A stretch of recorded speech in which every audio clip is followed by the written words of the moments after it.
Khanna was involved in the Green New Deal town hall, and he brought up the economics of actually getting the plan put into effect. What is the actual cost versus what's been discussed popularly? Cut in half by 2030, right? Are those the goals, basically around that?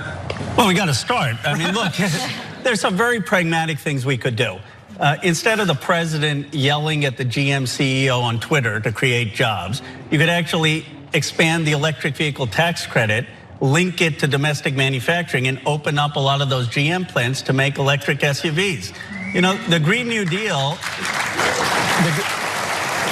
the Green New Deal is also the green energy race. China is making 50% of the electric vehicles. If you care about having that industry in the United States, why aren't we incentivizing that? Why aren't we building solar plants and wind plants? We could, and this $93 trillion number is crazy. It would, for $300 billion more dollars, you can look at the math, we would match China's spending and we could get to 50% solar and wind energy by 2025. California is already doing it. We're gonna get to 60% by 2030. Yeah, So Roe continues to be great, and that's the opposite side of the doom and gloom and the pessimism. Is the not only like there are some people I think who will rightly want to do something about this because they don't want our civilization to be devastated. Right. But there's also so much to be gained by actually doing something about it. Not only in producing electric cars and things like that, but the solar panels and the wind turbines and all that. He hinted at that as well, and we are choosing not to do that because the people in power right now, Republicans, are like,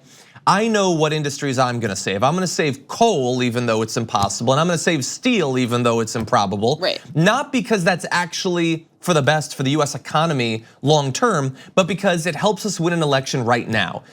We're never actually gonna bring the coal industry back, but if I can make people think that I want to, then maybe I'll become president. Goodness gracious. And that is self-defeating in terms of the economy. I would say it also makes it far more likely that economically we're gonna be left behind by other countries that are taking these challenges seriously, and we're gonna be increasing the chances that we and other countries are gonna be devastated by climate change. And then look, when you put it that way, just it puts it all in perspective, and the craziest part about all of this is that it works. Yeah, it works, and lots of Republican voters thought, well, Trump is going to bring back coal. That's a thing that's going to happen. And he's willing to hamstring solar and wind jobs, which he has done with his new tariffs, if that has any chance of succeeding, or that at least has to appear that it has any chance of succeeding. Thank you very much for watching this clip from The Damage Report. If you liked it, don't forget to subscribe to this channel and ring the bell on YouTube to get notifications of our new videos. And of course, you can catch the full Damage Report live every weekday at 1 p.m. Eastern, 10 a.m. Pacific on TYT Network on YouTube TV.